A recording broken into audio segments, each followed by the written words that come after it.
에베소서 2장 1절에서 3절 말씀을 우리 한 목소리로 함께 보기를 원합니다. 여기 신약성경 311페이지에 있습니다.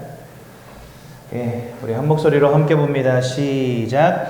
그는 허물과 죄로 죽었던 너희를 살리셨도다. 그때 너희는 그 가운데서 행하여 이 세상 풍조를 따르고 공중의 권세 잡은 자를 따랐으니 곧 지금 불순종의 아들들 가운데서 역사하는 영이라. 전에는 우리도 다 그 가운데서 우리 육체의 욕심을 따라 지내며 육체와 마음에 원하는 것을 하여 다른 이들과 같이 본질상 진노의 자녀이었더니. 아멘. 오늘 성경 본문은 흑암의 역사 가운데에서 모든 인생이 하나님을 잃어버린 채 공중 권세 잡은 자, 즉 사단의 권세에 사로잡히게 된 부분을 우리에게 말씀하고 계십니다. 성경은 이 사단이라고 하는 존재에 대해서 밝히는 유일한 책입니다. 사단이라는 이 이름이 기록되어 있고 그 사단의 정확한 활동이 기록되어 있는 책이 바로 이 성경인데요. 이 사단은 특기가 뭐냐니까 모든 것을 분열시키는 게 특기입니다. 가장 첫 번째로 무엇을 분열시켰냐? 하나님과 사람 사이를 분열시킵니다. 창세기 1장 27절에 우리를 하나님 형상을 따라서 영적 존재로 지으셨다고 제가 여러 번 말씀드렸잖아요. 그래서 사람은 하나님과 함께하는 축복 가운데 살아야 됩니다. 이사야서 43장 21절. 이 백성은 하나님 자신을 위해서 지으셨다 이렇게 돼 있어요. 근데 그 지으심의 목적이 뭐냐? 하나님을 찬송하게 하려 하심이다 이렇게 돼 있습니다. 그러니까 우리는 하나님과 함께 하나님을 찬양하는 그런 존재로 지음 받았는데 이 사단은 하나님과 사람 사이를 갈라놓습니다. 그 방법이 뭐였냐? 죄 가운데 빠지게 하는 거였어요. 하나님의 말씀을 불신앙, 불순종하는 원죄를 범하게 만듭니다. 그 결과로 하나님과 단절되게 됩니다. 이게 로마서 3장 23절의 말씀이고요. 모든 사람이 죄를 범하였고 하나님의 영광에 이르지 못하게 되었다라고 말씀하시잖아요. 그리고 그 이후로 흑암에게 오늘 에베소서 2장 2절에 보니까 공중권세 잡은 자를 따르는 존재가 되었다 이렇게 말씀하시고 불순종의 아들들 가운데 역사하는 영, 귀신들을 따르는 존재가 되게 됐다라고 성경은 우리에게 말씀하신다는 말입니다. 그래서 가장 중요한 하나님과 사람 사이를 분열시킵니다. 사단은요.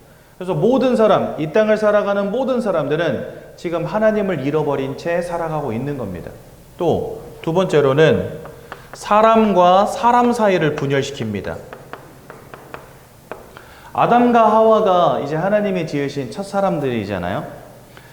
근데 이제 하나님이 아담이 혼자 있는 것이 보기 좋지 않아서 아담에게 돕는 배필을 줘야 되겠다 이렇게 마음 먹으십니다. 그래가지고요 아담을 잠들게 하신 다음에 갈빗대 하나를 취하셔가지고 그 갈빗대로 여자를 만들었다 이렇게 말씀하세요. 그리고 그 하와를 아담에게로 이끌어오니 아담이 하와를 보자마자 이렇게 말합니다. 내 살 중에 살이요 내 뼈 중에 뼈로다 이렇게 말해요. 그 말은 뭐냐? 이뻐 죽겠다 그 소리예요 한마디로. 그래서 너무 이뻐가지고 이제 참 하나님께 굉장히 감사했겠죠. 그랬는데 그 금슬 좋았던 아담과 하와가 선악과 따먹은 다음에 분열을 일으킵니다. 어떻게 분열을 일으킵니까? 하나님이 아담에게 물어보세요. 선악과 너 왜 먹었어? 이렇게 물어보니까 아담이 뭐라고 대답했어요? 저 여자도 아니야. 저 여자도 아니고 뭐라고 말하냐면 하나님이 주셔서 나와 함께하게 한 저 여자가 줌으로 먹었나이다 이렇게 말합니다. 그러니까 이미 갈등이 생겨버린 거죠. 그렇죠? 그 이후에 창세기 4장으로 넘어가면 인류 최초의 살인이 나타납니다. 가인이 아벨을 죽이는데요. 이 가인과 아벨이 형제예요. 누구의 자녀들이냐? 아담의 자녀들입니다. 그러니까 아담과 하와가 갈등 가운데 빠졌고 그 뒤에는요 가인과 아벨이 갈등 속에서 살인을 저지르고 말았어요. 그러니까 이게 바로 사단이 역사하는 방법입니다. 이 시대도요, 너무나 많은 사람들이 이 갈등 속에 살아갑니다. 그렇죠? 서로 사랑해서 결혼했는데 원수 되기까지 얼마 안 걸려요. 그리고 지금 이 시대에 너무나 많은 가정들이 깨지고 있다 안 합니까? 그렇죠? 여러분들 지금 우리나라는 이혼율이 40% 거의 육박하고 있고 중국은 40%가 이미 넘어섰고, 근데 여러분 저 서구 유럽은 어떤지 아십니까? 이혼율이요 200% 300%예요. 그 왜 그러냐면은 이혼하고 재혼하고 또 이혼하고 또 재혼하고 또 이혼하고 또 재혼하고, 그러니까 기본적으로 재혼을 막 2번 3번씩 해요. 그러니까 이혼율이 200% 300%막 이렇게 되는 거예요. 그래서 서구 유럽에서는요, 아버지 누구야? 이 질문이 굉장히 신뢰가 되는 질문이에요. 왜? 나를 낳아준 아버지? 아니면 두 번째로 엄마가 살던 아버지? 아니면 지금 살고 있는 아버지? 누구? 누구 말해줘야 되는데, 그래서 너 부모님 누구시니? 이거 물어보는 게 신뢰되는 질문이에요. 외국에서는요. 그만큼 사람과 사람 사이가 분열되게 됐다. 사단이 이렇게 가정을 무너뜨리고 인간관계를 무너뜨리고 있는 겁니다. 그래서 여러분들 이 시대의 외로움이 있어요. 이 시대의 문제가 뭐냐? 사람들로부터 내가 자꾸 이제 분열되는 겁니다. 그래서 요거를 더 쉬운 말로 말하자면 외로움의 문제. 근데 여러분 이 외로움 속에서 사실 마음의 무너짐, 생각의 무너짐, 삶의 무너짐이 오는 거예요. 여러분 요즘에 이런 교회가 유행이랍니다. 어떤 교회냐? 건물도 없어요. 모이는 장소도 없어요. 어디에 존재하냐? 인터넷 상에 존재해요, 교회가. 그래가지고요, 전 세계에서 막 구독하고 말씀을 들어요. 근데 저는 과연 그게 옳은가? 이런 생각 해봐요. 왜냐니까, 여러분, 사람은 함께 하는 존재입니다. 함께 해야 돼요, 사람은요. 혼자 살 수 없어요.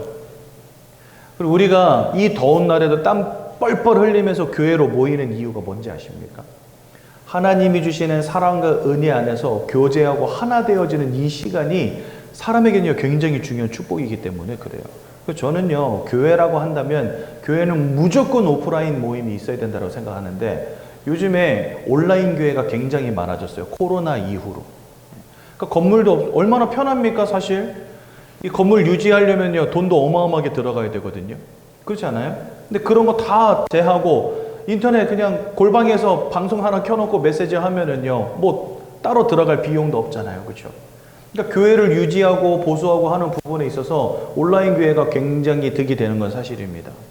그리고 전 세계에서 이렇게 헌금이 보내지니까 헌금도 많이 받을 수 있어요. 중요한 것은 우리가 함께 모이는 그 자리가 중요하다는 거예요. 성령이 역사하시고 말씀의 은혜가 임하는 자리에서 그리스도의 사랑 안에서 우리가 하나 되어지는 것은 인간에게 굉장히 중요한 거거든요. 그래서 하나님은 뭐라고 그러셨냐면, 너가 부모를 떠나 네 아내와 한 몸을 이룰지니라, 이렇게 말씀하셨어요. 그러니까 하나님은 처음부터 부부가 하나 되어지고 부모와 자녀가 하나 되어지고 성도가 하나 되어지고, 하나 되어지는 것을 하나님은 가장 기뻐하시고 그게 하나님이 원하시는 소원인데, 사단은요 그거 반대하는 거예요. 하나님과 사람을 분열시키고 사람과 사람을 분열시키고, 그래서 나를 자꾸만 고립되게 만들어버려요. 이 시대의 문제가 외로움입니다. 고독사 하는 사람들 그렇게 많잖아요. 근데 이 고독사 하시는 분들 특징이 뭐냐면은, 주변에 지인들이 분명히 있음에도 불구하고 이 사람이 죽었다는 사실을 아는 사람이 없어요. 자녀도 있는데 몰라요. 왜냐? 그만큼 사람과 사람 사이가 다 분열되어 있는 거예요. 그죠? 그래서 여러분, 이 속에서부터 우리는 하나님의 소원을 발견해야 되겠습니다. 하나님의 소원은 우리가 하나 되는 것입니다. 먼저 하나님과 사람이 분열됐잖아요. 그래서 하나님은요, 다시 우리와 함께 하기를 원하셔서 그리스도를 보내주겠다고 약속하십니다.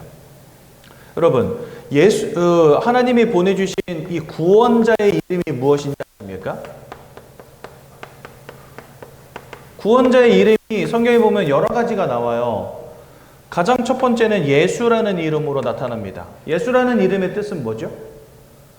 자기 백성을 그들의 죄에서 구원할 자. 이게 바로 예수라는 이름의 뜻이에요. 또 이 예수라는 이름과 함께 또 같이 주신 이름이 있어요. 그게 뭐죠? 임마누엘이라는 이름을 주셨어요. 임마누엘은 무슨 뜻을 갖고 있죠?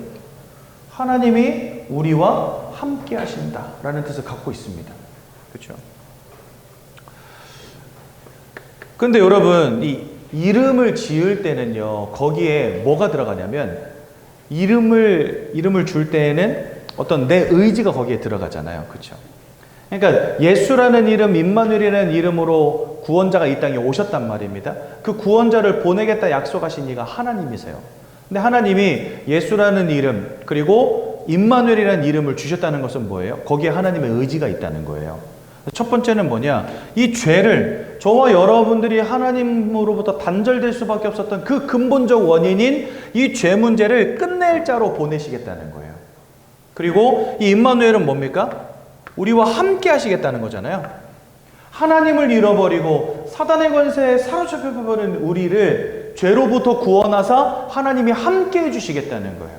그 하나님의 의지를 구원자의 이름 속에 하나님이 담아두신 거예요. 제 첫째 딸은 이름이 은서거든요. 이 은서가 뭐냐? 은혜의 책이에요. 은혜의 책.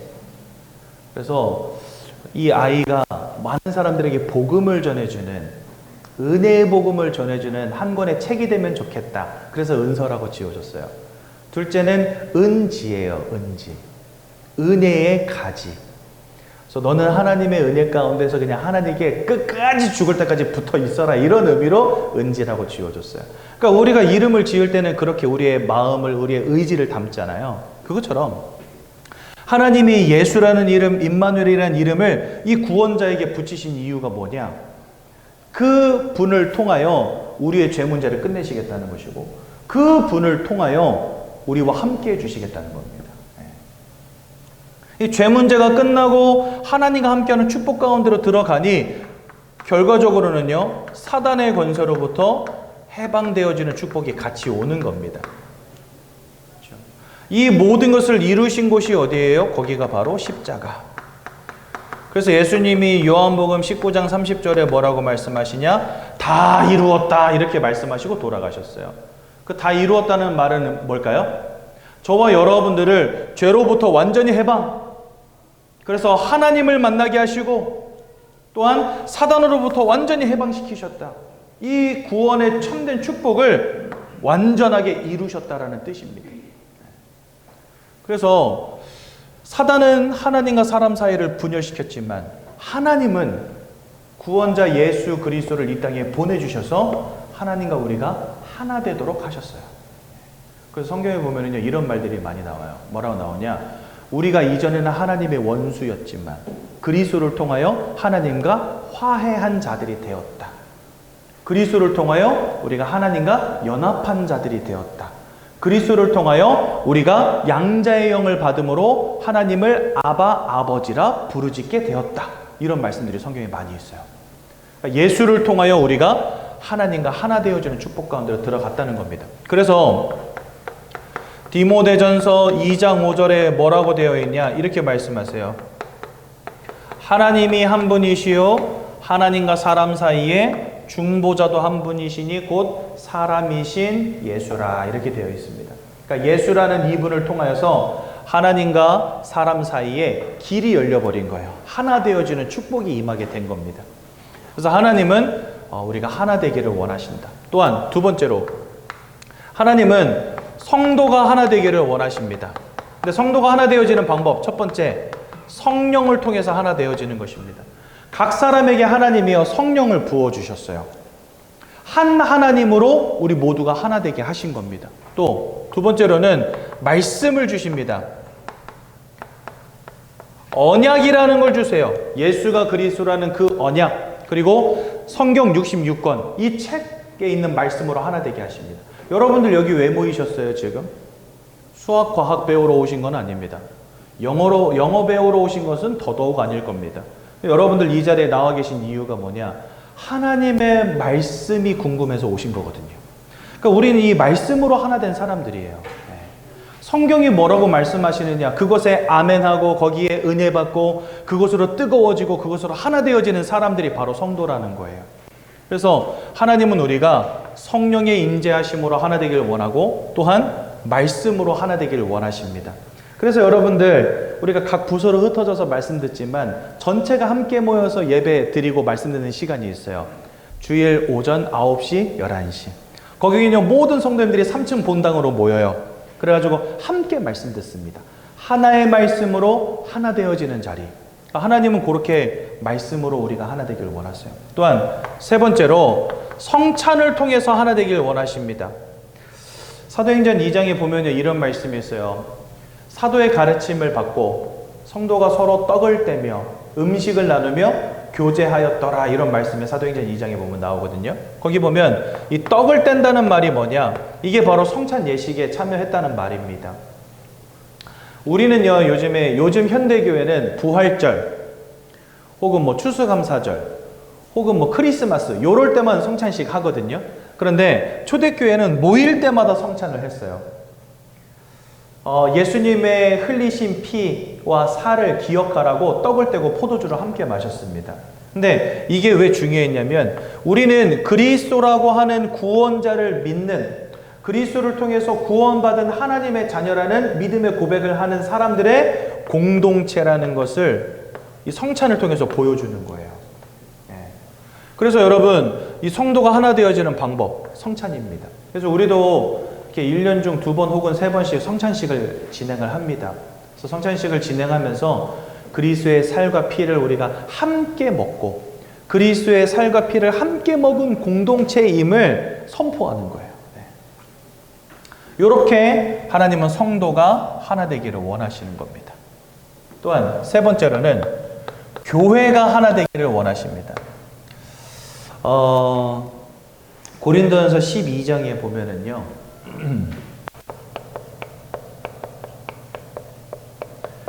교회를 사람의 몸으로 표현해 놓으셨어요.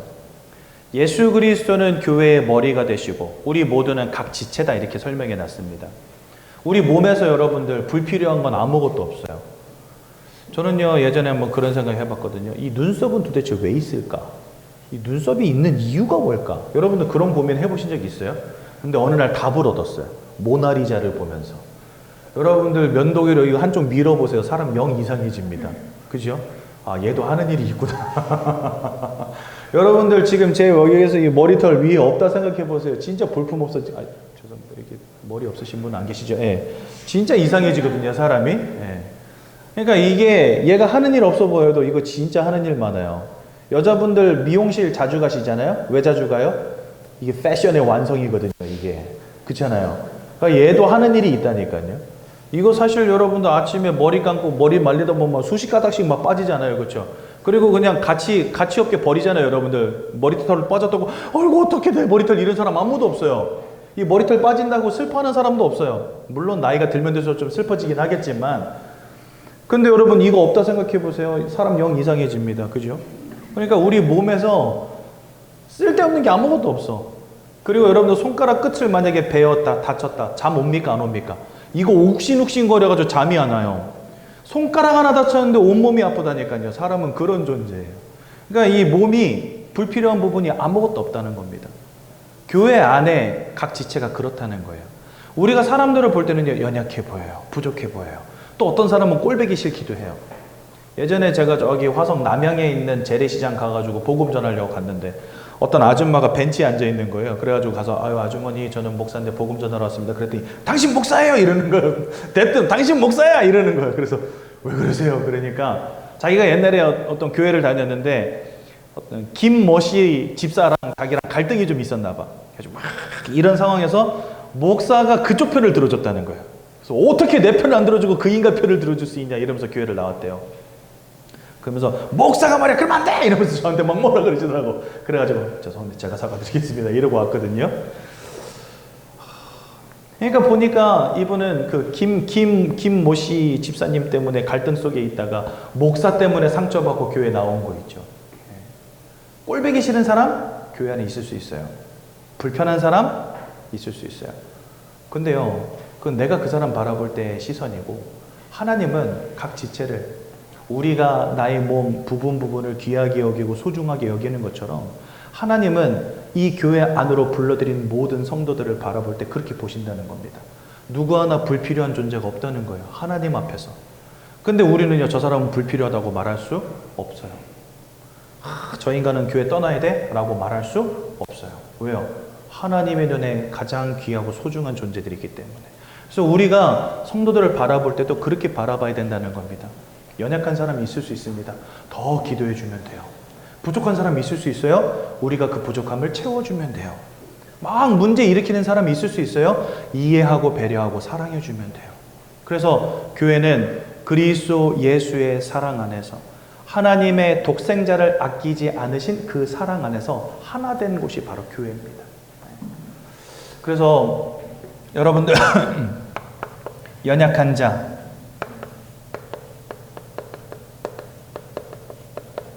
부족한 자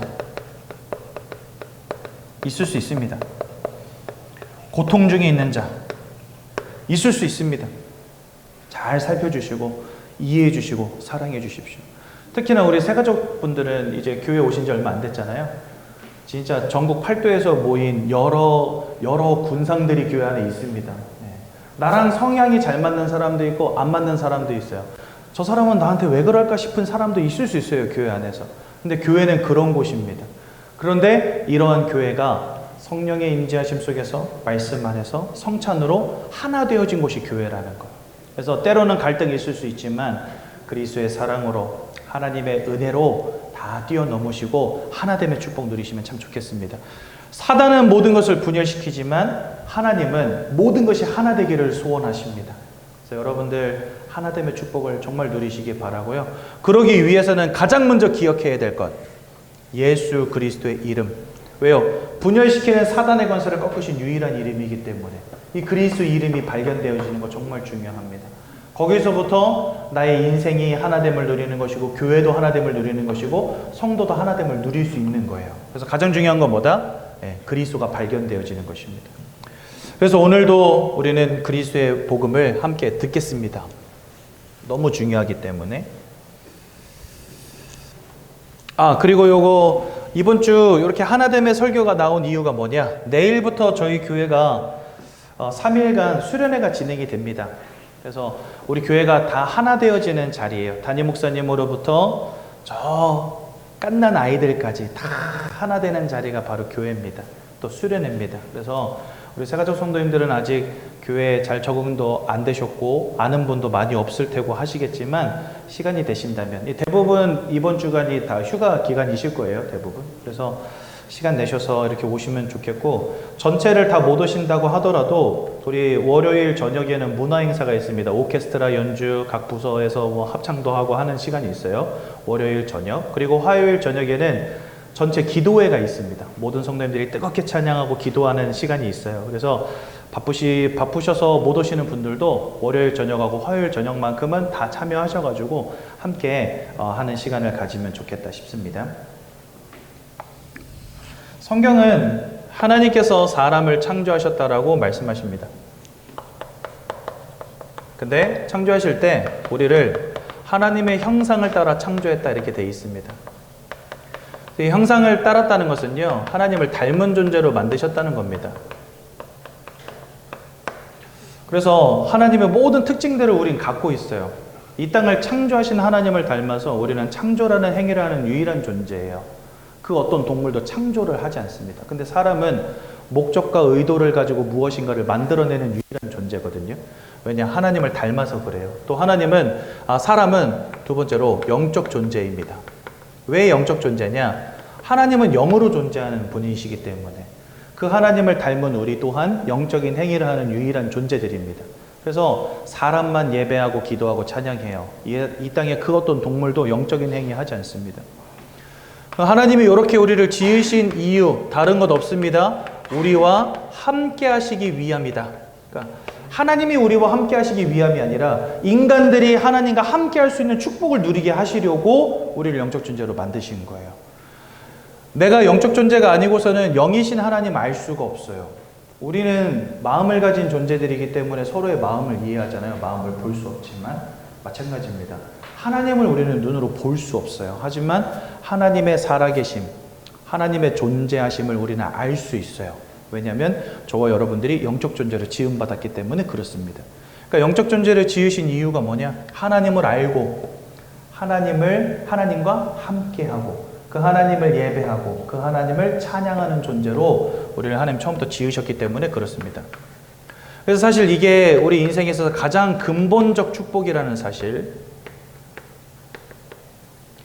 그래서 요한삼서 1장 2절에서 3절에 보면 사랑하는 자여 네 영혼이 잘됨처럼 네가 범사에 잘되고 강건하길 원한다 이래 되어 있습니다. 즉 우리가 하나님과 함께하는 이 영적인 축복 가운데 있을 때 거기에서 범사가 잘되고 강건해지는 축복이 따라온다는 겁니다. 그래서 이것을 우리는 근본적 축복이라고 말하는 것이고요. 그런데 안타깝게도 이 근본적인 축복을 잃어버리는 아주 중대한 사건이 벌어집니다. 그게 바로 창세기 3장 1절에서 6절에 있는 선악과 사건이거든요. 이 선악과를 따먹은 것을 두고 우리는 원죄라고 부릅니다. 하나님은 따먹지 말라 했는데 사단은 그거 따먹으라고 유혹했어요. 그러니까 하나님과 함께하는 사람을 하나님과 분열시켜버린 겁니다. 그 사단이 하는 짓이거든요, 그게. 그래서 이 원죄 모든 사람이 죄 가운데 빠지게 되었다고 로마서 3장 10절에 말씀하시고요. 이 죄 때문에 모든 사람이 하나님과 단절되게 되었다고 성경 말씀하십니다. 로마서 3장 23절. 하나님의 형상, 즉 영적 존재로 지음받아서 하나님과 함께하는 축복을 누려야 되는 우리가 하나님을 잃어버리는 문제 가운데 빠지게 되었는데 그것으로 끝난 게 아니고 이제는 사단의 권세에 붙잡힌 존재가 되었다고 말씀하십니다. 그래서 오늘 읽은 성경 에베소서 2장 2절에 보면 공중권세 잡은 자를 따랐고 불순종의 아들들 가운데 역사하는 영을 따르는 존재가 되었다라고 말씀하십니다. 우리는 이것을요 영적 근본 문제라고 부릅니다. 아까 제가 여기 말씀드렸죠? 하나님과 함께하는 것이 바로 근본적 축복이다라고요. 이 근본적 축복을 잃어버렸기 때문에 우리는 그걸 근본적 문제라고 부릅니다. 영적인 근본적 문제. 왜 영적이냐면 우리 영적인 부분에 벌어진 일이기 때문에. 하나님과 함께하는 것은 영적인 근본적 축복이라고 한다면 하나님을 잃어버린 것을 영적인 근본적 문제라고 말하는 겁니다. 편의상.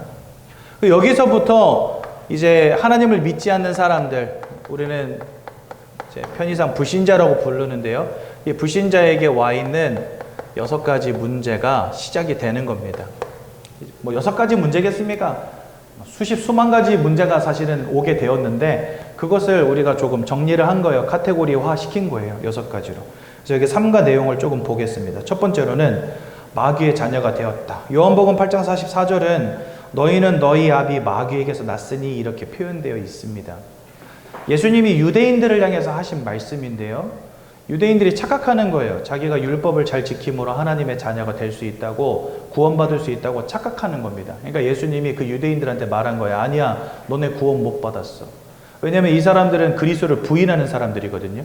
하나님이 우리를 구원하시기 위해서 보내신 분이 그리스도인데 그 그리스도는 부인하면서 내가 율법 지킴으로 구원받을 수 있다라고 말을 하니 예수님이 그들에게 독사의 자식들아라고 말씀하시면서 너네들 마귀의 자녀야. 아직 하나님의 자녀가 아닌 거야. 이렇게 말을 합니다. 즉 하나님을 알지 못하고 그리스도를 부인하는 모든 사람들이 지금 유대인과 같은 거예요. 마귀의 자녀 돼버린 거예요. 그래서 하나님을 잃어버린 채 마귀의 권세에 붙잡히게 된 겁니다. 그래서 에베소서 2장 2절은 공중권세 잡은 자를 따르고 불순종의 아들들 가운데 역사는 영을 따라 사는 존재가 되었다 말씀하시고, 그래서 3절은 본질상 진노의 자녀가 되었다. 여러분, 본질상 진노라는 건 뭐죠? 진노를 피할 길이 없다는 거예요. 그냥 본질적으로 우리는 진노받을 수밖에 없는 존재가 되었다는 겁니다. 그래서 제가 여러 번 말씀드리지만 하나님 아버지 앞에 심판받은 이후에 지옥으로 가는 게 아닙니다. 이 심판에 이른다는 말 자체가 이미 지옥이 결정되어 있다는 말과 똑같아요. 그래서 저와 여러분들은 심판에 이르지 않는다고 성경에 되어 있어요. 요한복음 3장 18절 그리고 요한복음 5장 24절 뭐라고 되어 있냐? 우리는 심판에 이를 수 없다라고 말씀하시고 사망에서 생명으로 옮겼다라고 말씀하세요. 그러니까 본질적으로 진노받을 수밖에 없는 존재였는데 예수 그리스도로 말미암아 심판을 벗어난 존재가 저와 여러분들이라는 겁니다. 그런데 예수를 믿지 않는 자들은 심판에 이를 수밖에 없다라고 말씀하시는데 여기 요한복음 3장 18절에는요. 그냥 심판도 아니고 벌써 심판에 이르렀다 이렇게 돼 있어요. 그게 바로 본질적으로 진노의 자녀가 되었다는 말입니다. 그러니까 본질적으로 우리는 심판을 벗어날 수 없는 존재가 된 거예요. 언제부터? 하나님을 잃어버린 채 마귀에게 사로잡힌 그 순간부터 그렇게 된 겁니다. 3번을 먼저 볼게요. 그러다 보니까 사람들의 정신과 마음의 문제가 시작이 됩니다. 항상 말씀드리지만 사람은 마음이 무너지면 육신도 무너지고 육신이 무너지면 마음도 무너지는 거거든요. 왜냐하면 마음과 육신이 하나이기 때문에. 근데 우리는 영혼을 가진 존재란 말이죠. 영혼이 몸을 떠나는 것을 두고 죽음이라고 말합니다. 영혼이 떠나가는 것을 죽음이라고 하잖아요. 그러니까 살아있는 동안에는 영혼과 마음과 육신이 하나로 뭉쳐진 존재가 바로 사람이라는 거예요. 그래서 어느 한 곳이 무너지면 그것이 다른 두 곳에도 영향을 끼치는 겁니다. 그래서 하나님을 잃어버린 채 마귀의 자녀되어 버린 이 영적인 문제가 우리의 마음과 생각에도 지대한 영향을 끼칩니다. 우리가 아무리 좋은 조건을 갖고 있어도 마음은 무너질 수 있다는 거예요.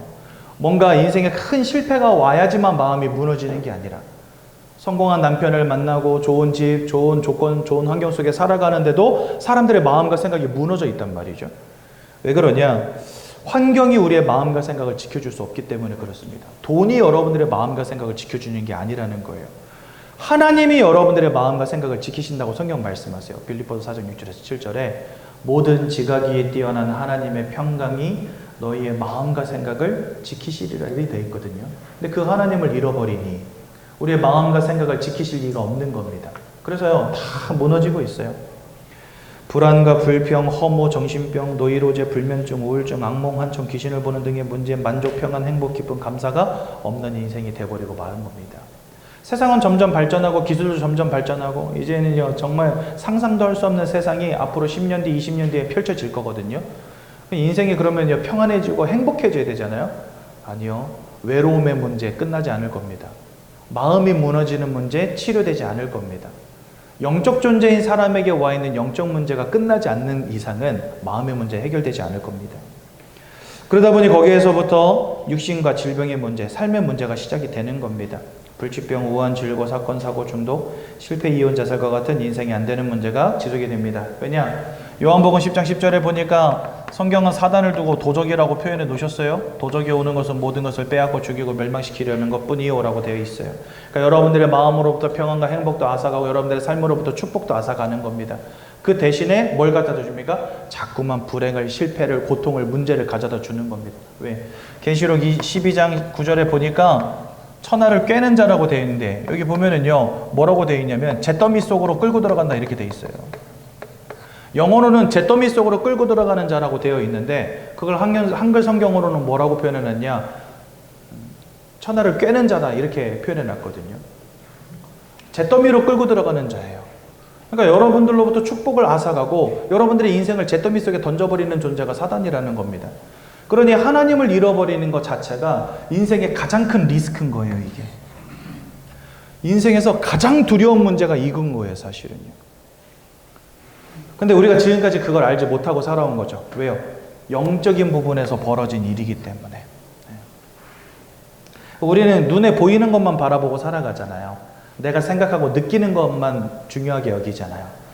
내가 눈으로 볼 수 없고 마음으로 느낄 수 없는 것이 바로 영적인 부분이거든요. 그러니까 이 영적인 부분에 벌어진 그 문제들을 우리는 눈으로 보지 못하고 마음으로 느끼지 못하니까 이 문제가 와 있는지도 모르고 여태까지 살아온 거예요. 그래서 성경은 이 영적 문제 가운데 우리가 있음을 밝히시고 또한 사단이라고 하는 영적 존재가 지금 여러분들의 인생을 잿더미 속으로 끌고 들어가고 있다라고 가르치고 있다는 거예요. 그래서 여러분들 잘 아셔야 됩니다. 그러다 보니까 2번입니다. 사람들이 우상숭배 할 수밖에 없어요. 인생이 안 되니까 우상숭배 하는 겁니다. 그러니까 우상숭배 하는 이유를 우리가 보면 되거든요. 사업도 안 되고 인생도 안 되고 무너지고 질병의 문제, 우한질고가 끊이지 않으니까 사람들은요 그때부터 뭘 생각하냐면 우리 조상님이라도 잘 섬겨봐야 되겠다. 무당들 불러다가 푸닥거리라도 한번 해야 되겠다. 신주단지 모셔놓고 좀 빌어봐야 되겠다. 점이라도 치고 그 다음에 부적이라도 붙여야 되겠다. 그러니까 우상숭배 한다는 것 자체가 인생이 고달프다는 것의 반증인 거예요, 사실은요. 인생이 즐겁고 행복하고 막 다 잘 된다. 우상숭배 할 필요 있습니까? 우상숭배 고민도 안 할 거예요. 그런데 인생이 안 되고 힘들고 무너지니까 뭐 할 수밖에 없냐? 우상숭배 할 수밖에 없는 거죠. 없는 사람은 없어서 우상숭배하고 있는 사람은 잃어버릴까 봐 두려워서 우상숭배하고 살아갑니다. 그래서 제사, 고사, 굿, 점술, 미신, 부적 등 하고 있고요. 날과 맷자리, 방향, 궁합 등 마음대로 할 수 없는 삶을 삽니다. 요즘에는 좀 덜해졌지만 옛날에는요, 궁합보고 사주 안 맞으면은요, 결혼도 못했어요. 그리고 인생이 뭐 안 된다 그러면요, 이름 바꾸는 사람들이 그렇게 많았어요, 옛날에는. 요즘엔 어떤지 잘 모르겠지만 지금도 많이 바꿔요. 심심찮게 바꾸긴 하더라고요. 지금도 어느 날 보면 이름 바뀌어 있어요. 그 제가 예전에 한번 이야기 드렸잖아요. 어떤 아가씨가 저한테 톡을 보낸 거예요. 설룡아, 이렇게. 제 원래 본명이 설룡이거든요. 저도 이름을 바꿨네, 그러고 보니까. 근데 저는 운명 바꾸려고 이름 바꾼 건 아닙니다. 예. 호적상으로는 아직 설룡으로 돼 있어요. 근데 이름을 감사로 바꾼 이유가 뭐냐? 용용, 요 용자 때문에. 성경에 보면 이 뱀, 용이 사단으로 나오거든요. 근데 이제 제가 용용자를 쓴단 말입니다. 저희 아버님이 불신자셨기 때문에 그냥 눈밭에서 용났다 이런 의미로, 제가 12월생이다 보니까 그날 눈이 많이 왔는데 눈밭에서 용났다 이런 의미로 지어주신 건데, 나중에 예수 믿고 보니까 이 용자 들어가는 게 마음에 안 들어가지고 너는 오늘부터 감사다 이렇게 바꿔주셨어요. 호적엔 아직 설룡인데. 오늘 이름이 하영이라는 여자가 저한테 문자를 보낸 거예요. 설룡아 안녕 이러면서. 그래서 누구세요? 했더니 제 그 초등학교 때 친구였는데, 굉장히 친한 친구였는데 이름을 바꾼 거예요. 제가 올해 80년생이라 올해 46 됐거든요. 근데 이 친구가 아직 장가도 못 갔어. 직장도 없어. 부모님 옆에 붙어 있는데 부모님이 짜증이 나는 거예요. 얘를 볼 때마다. 그래가지고 너 일로 와. 이름이라도 바꾸자 이래서 철학관 가가지고 이름을 바꿨는데, 그런데 왜 하필이면 하영이야? 남자 이름 안 하고. 그랬더니 야, 말도 마. 5가지인가 지어줬는데 이름이 아니야. 그 친구 말이 그래요. 개 쓰레기 같은 이름들을 지어줬는데 그 중에 제일 난 게 하영이었어가지고 여자 이름이지만 바꿨대요. 나머지는 다 이름이 마음에 안 들어가지고 탈락. 하영은 할까 말까 하다가 비싼 돈 주고 바꿨는데, 비싼 돈 주고 이름 받아왔는데 안 바꾸면 엄마한테 너무 죄송해가지고, 빌부터 사는 주제에. 그래서 너무 죄송해가지고 여자 이름이지만 그래 하영은 하자 이래가지고 하영으로 바꿨다는 거예요. 그래서 인생이 좀 바뀌었어. 그러니까 아직 모르겠대. 바꾼 지 얼마 안 돼가지고. 근데 이 친구 이름 바꾼 지가 5년도 넘었거든요. 똑같아요. 여전히 그러고 있어요. 뭐 이름 바꾼다고 되겠습니까? 마음대로 할 수 없는 삶. 하나님이 잃어버린 것을 알지 못한 채 제사 지내고 고사 지내면 되겠지라고 착각하고 살아간다는 겁니다. 그러니까 오답을 고르고 있는 거죠. 우상 숭배가 오답이라고 제가 늘 표현하는 것처럼. 그렇게 살다가 5번 내세 문제 가운데 던져지는 겁니다. 히브리서 9장 27절에 사람 한 번 죽는 건 정해져 있다. 여러분들 누구나 다 이 땅 떠나갑니다. 떠나간 이후에는 하나님의 심판이 있다 말씀하세요. 근데 예수를 믿지 않는 자들은 예수를 믿지 않는 것으로 인하여 벌써 심판에 이르렀다라고 말씀하십니다. 그러니까 죽은 다음에 천국 지옥이 정해지는 게 아니에요. 예수를 믿지 않는다면 이 땅 살아가는 동안에도 벌써 심판 가운데 있는 겁니다. 그렇다면 하나님께 속한 자는 어떻게 될까요? 죽기도 전에 이미 구원 속으로 들어가는 거예요. 하나님을 알지 못하는 자들은 죽기도 전에 이미 심판에 이르렀다고 한다면, 하나님을 아는 자들, 예수를 통해서 구원받는 자들은 죽기도 전에 이미 구원 속으로 들어간 겁니다. 나중에 죽은 다음에 참 보자, 구원 받았는지 안 받았는지 보자, 이게 아니에요. 예수를 믿었다면 이 땅을 떠나가기도 전에 여러분들의 이름이 하늘나라 생명책에 기록이 된다라고 성경 말씀하세요. 생명책에 이름이 기록이 되는 거예요. 근데 그 이름은 그 누구도 뺄 수도 없고 지울 수도 없다 말씀하십니다. 오직 하나님만이 넣으실 수 있고 지으실 수 있는 책이 생명책이에요. 거기에 여러분들의 이름이 기록이 되는 겁니다. 언제요? 예수를 믿는 순간에. 또한 후대 문제, 출애굽기 20장 4절에서 5절에 보면은 우상 숭배하는 자들의 죄를 그 아들 3, 4대 이르기까지 하나님 갚는다 이렇게 되어 있습니다. 근데 여기서 이 갚는다라는 말은요, 하나님이 저주와 재앙을 부으신다는 게 아닙니다. 여러분, 에베소서 2장 8절에 보면 이런 말씀이 있어요. 너희가 그 은혜를 인하여 믿음으로 말미암아 구원을 받았다, 이런 말씀이 있습니다. 저와 여러분들이 예수를 믿고 하나님의 자녀가 되는 데 있어서 가장 중요한 첫 시작이 뭐냐? 하나님의 은혜를 베풀어 주심이 있었다는 거예요. 저와 여러분들에게 하나님의 은혜의 주심으로 우리가 하나님을 믿을 수 있게 된 것이고, 그 믿음으로 말미암아 구원에 이르게 된 거거든요. 그러니까 하나님이 은혜를 부어주시는 축복이 선행되어야 우리가 구원에 이를 수 있는 겁니다. 그런데 이 출애굽기 20장의 말씀은 뭐냐면 저주와 재앙을 부으신다는 게 아니에요. 하나님이 은혜를 안 주신다는 거예요. 우상 숭배하는 자들에게는요, 하나님의 은혜를 안 주시는 거예요. 은혜를 안 주면 어떻게 되겠습니까? 이 사람들은요, 죽었다 깨나도 하나님을 알 수가 없어요. 하나님을 알 수 없다면 그 인생은 여전히 무엇 아래 있는 겁니까? 사단의 권세 아래 있는 거예요. 그러니까 하나님의 은혜 베풀지 않으면은요, 이 흑암의 역사 속에 그냥 살아가는 거예요. 운명과 사주팔자 속에서, 마음과 생각의 무너짐 속에서, 삶과 육신의 고통 가운데서 그냥 살아가게 하나님이 내버려 두시는 거예요. 즉 무관심. 우상 숭배하는 자들에게 하나님이 무관심하신 거예요. 근데 그게 3대, 4대 지속이 된다는 겁니다. 그러니까 하나님이 저주와 재앙을 주시는 분이 아니라는 거예요. 관심을 안 주시는 거예요. 그러니까 이게 되게 무서운 말입니다. 여러분들. 자녀를 키우는데 여러분들이 형제가 여럿인데 부모님이 자기 다른 형제들은 다 사랑해 주시는데 여러분에게만 관심 안 준다. 얼마나 슬픈 일입니까? 그렇죠? 우상 숭배하는 자들에게 하나님이 관심을 주지 않으신다는 거예요. 그러니 흑암의 역사 속에서 그냥 막 무너지는 거죠. 마음도 무너지고 삶도 무너지고 생각도 무너지고. 그러니까 여러분들이 하나님이 은혜 주신다는 이 말이 그래서 중요한 겁니다. 이 자리에 여러분들이 나와 계시다는 것 자체가 축복인 거예요. 그래서 우리는요, 아무 생각 없이 교회 올 때 많거든요. 아니에요. 하나님이 불러주시지 않으면 올 수 없는 자리, 하나님의 은혜 주시지 않으면 올 수 없는 자리예요, 여기가. 근데 은혜 주셔서 믿음으로 구원에 이르게 하시는 이 하나님의 관심 속으로 지금 여러분들이 들어온 겁니다. 할렐루야. 얼마나 큰 축복입니까? 네.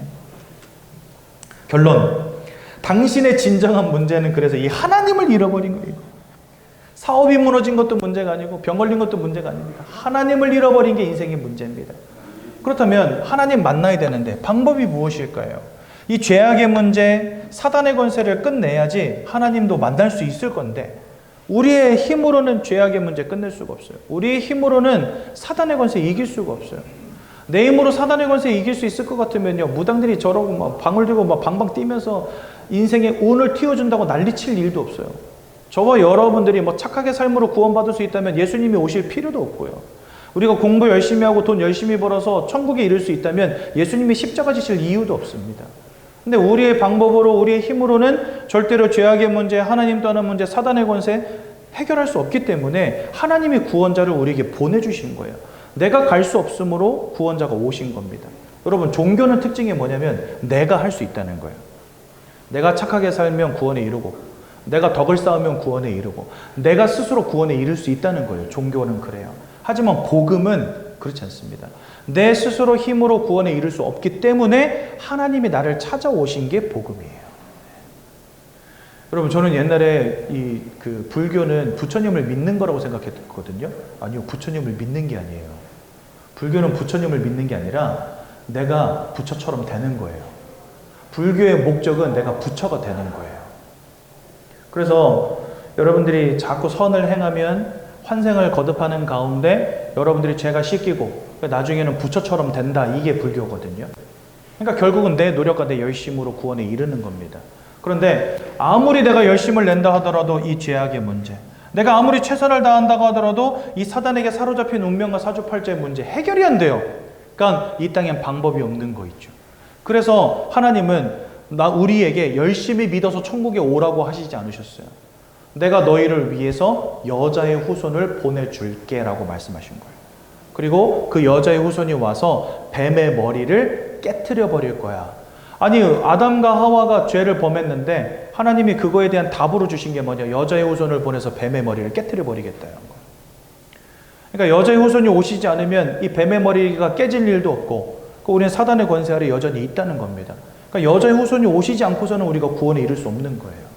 그래서 하나님은 우리에게 여자의 후손 대신 예수, 자기 백성을 그들의 죄에서 구원할 자 보내주시겠다고 약속하신 겁니다. 그래서 우리는 이분을 구원자라고 말하는 것이죠. 이 땅에 진짜 너무 많은 구원자들의 이름이 있습니다. 그런데 사도행전 4장 12절에 뭐라 말씀하시냐? 천하 사람 중에 구원 얻을 만한 다른 이름을 주신 일이 없다라고 분명히 말씀하셨어요. 오직 예수 외에는 구원자가 없다는 겁니다. 예수님 오셔서 세 가지 일을 하십니다. 첫 번째, 로마서 8장 1절에서 2절에 보니까 예수 안에 있는 자는 결코 정죄함이 없나니 이제 더 이상 심판받지 않는다는 것입니다. 여러분, 정죄가 뭐냐면은 그 판사가 그 법정에서 땅 너 유죄 10년 땅 이게 정죄거든요. 그러니까 심판이죠, 한마디로. 근데 우리는 이 심판과 정죄에 이르지 않는다는 겁니다. 누구 때문에요? 예수 그리스도를 인하여. 성령의 생명의 법으로 죄와 사망의 법에서 저와 여러분들을 완전히 해방시키셨다 말씀하십니다.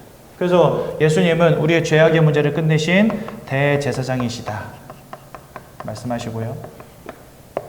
또한 요한복음 14장 6절에 보니까 내가 곧 길이요 진리요 생명이니 나로 말미암지 않고는 아버지께로 올 자가 없다 이렇게 말씀하십니다. 그 누구도 하나님께 갈 수 없어요, 스스로. 그래서 주님이 직접 우리에게 길을 열어주십니다. 성경에 보니까 그 길이 예수님의 육체 가운데 났다라고 히브리서 10장에 되어 있어요. 예수님이 십자가에서 못 박히시고 창에 찔리시고 육체가 찢기셨잖아요. 그 육체의 찢김으로 말미암아 하나님께로 나아갈 길이 열렸다 이렇게 되어 있습니다.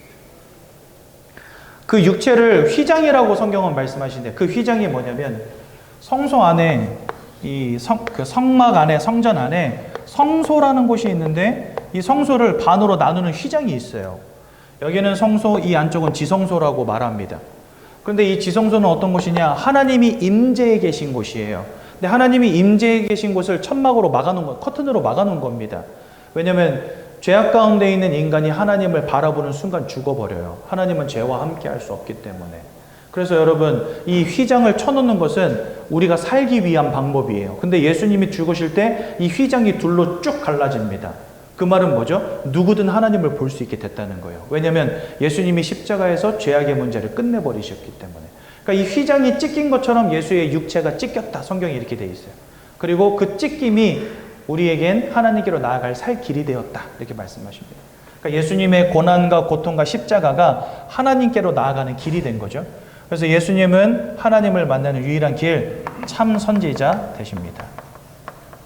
일단 세 번째로 요한일서 3장 8절에 보니까 죄를 짓는 자마다 마귀에게 속했다라고 말씀하시면서 아들이 나타나신 것, 즉 예수가 이 땅에 나타나신 것은 마귀가 하는 모든 일을 멸하기 위함이다 이렇게 말씀하십니다.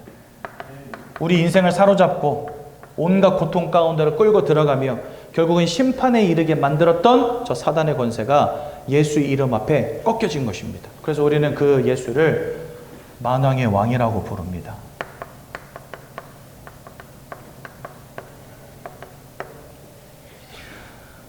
제사장으로 선지자로 왕으로 이 땅에 오셔서 죄악의 문제, 하나님을 떠난 문제, 사단의 권세를 완전히 끝내시고 우리에게 완전한 구원을 이루신 이 예수를 우린 누구라고 부르냐? 바로 그리스도라고 부르는 겁니다. 그래서 여러분들 예수 그리스도라고 하는 거예요. 예수는 그리스도의 이름이고 그리스도는 예수가 하신 일입니다. 그리스도로서 하신 일 세 가지가 바로 이거예요. 이 세 가지를 다 어디에서 이루셨냐? 십자가에서 영원히 단번에 이루신 겁니다. 그 예수를 믿고 영접하는 자들마다 하나님의 자녀가 되는 권세를 주시는 것입니다. 그러니 여러분 예수님 마음속에 영접해야 되겠습니까? 안 해야 되겠습니까? 해야죠. 뭐 이거 고민할 게 뭐 있습니까? 돈이 들어가는 것도 아니고 시간이 들어가는 것도 아니고 그렇죠? 근데 제가 예수 영접하자 그러면요. 다음에 이런 분도 계시고 지금 당장 하셔야 돼. 그러면 고민 좀. 고민할 게 뭐 있어요? 여러분 여기입니까? 여기입니까? 여기입니까? 여기입니까? 고민할 게 뭐 있어요? 해방시켜 주시고 자유를 주겠다는데 그렇죠? 고민할 필요도 없이 오늘 예수를 진심으로 마음속에 영접하셔서 하나님의 자녀되는 축복 누리시기 바랍니다. 우리 15페이지 보면 영접 기도문이 잘 나와 있습니다. 우리 함께 고백함으로 이 시간 예수님 우리 마음속에 영접하시고요. 하나님의 자녀되는 축복 누리시기 바랍니다. 함께 고백합니다. 사랑의 하나님, 이제 나는 죄인인 것을 깨닫고 회개합니다. 지금까지 하나님을 떠나 사단의 지배 아래 묶여 종노릇하며 살았습니다. 그러나 예수님이 저를 위하여 십자가에서 죽으시고 3일 만에 부활하신 그리스도이심을 믿습니다. 예수 그리스도께서 하나님을 만나는 유일한 길이 되시며 사탄의 권세를 꺾으시고 모든 죄와 저주와 재앙에서 나를 해방하신 그리스도 되심을 믿습니다. 지금 이 순간 내 마음의 문을 열고 예수님을 나의 구주로 나의 주인으로 내 마음에 영접합니다. 나를 구원해 주심을 감사드립니다.